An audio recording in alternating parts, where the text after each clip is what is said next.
আসসালামু আলাইকুম। শেষ মুহূর্তে আর আজকে কোনো ইনস্ট্রাকশন নাই।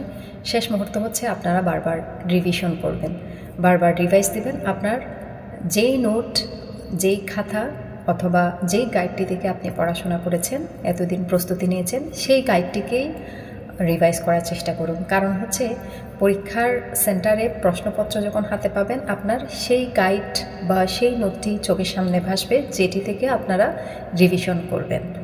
আর প্রস্তুতি নেওয়ার সময় তো আপনারা 100% প্রস্তুতি নেন।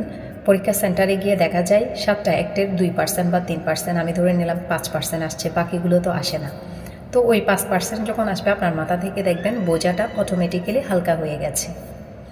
তো টেনশন নেওয়ার কিছু নাই। আপনারা এসএসসি থেকে অনার্স বা মাস্টার্স পর্যন্ত যারা কমপ্লিট করেছেন, প্রত্যেকেই পরীক্ষার আগে এই সময়গুলো ফেস করেছেন, ভুলে যাওয়ার রোগ যে পড়ে সেই ভুলে।